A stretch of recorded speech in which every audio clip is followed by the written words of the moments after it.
शैतान की बेटी को हासिल करने का अमल। आज के अमल में हम आपको ऐसी चीज की हाजिरी देने वाले हैं जिस चीज के जरिए आप अपने जिस्मानी ताल्लुकात को भी कायम कर सकेंगे। उसके साथ साथ वो आपके हर जायज और नाजायज काम में मदद करेगी। इस शैतान की बेटी से दुनिया के किसी भी कोने में जाना हो या कोई भी काम करना हो बआसानी कर सकेंगे। इंतहाई मुजरब अमल है। सिर्फ और सिर्फ एक लफ्ज पर मुश्तमिल ये मंत्र है। जैसे ही आप इस अमल की ज़कात अदा करेंगे तो उसी वक्त ये शैतान की बेटी आपके काबू में होगी, आपके कब्जे में होगी।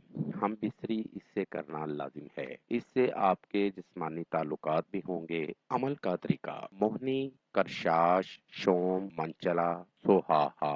मोहनी, करशाश, शोम, मंचला, सुहाहा। इस मंत्र को अच्छी तरह याद कर लेना है।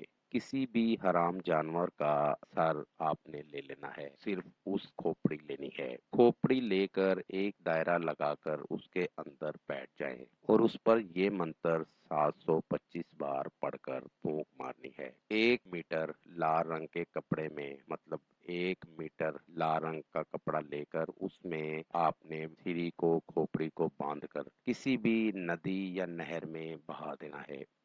जैसे ही आप उसको बहाकर घर आकर एक दायरा लगाकर उसमें बैठेंगे, उसी वक्त शैतान की बेटी की हाजिरी हो जाएगी और आप उससे पहले हम बिस्तरी करेंगे। जिस्मानी ताल्लुकात कायम करने के बाद आप उससे जो चाहे काम बआसानी ले सकते हैं। उम्मीद करता हूँ कि मेरा अमल आपको बहुत पसंद आएगा। इस अमल को करें और कामयाबी हासिल करें।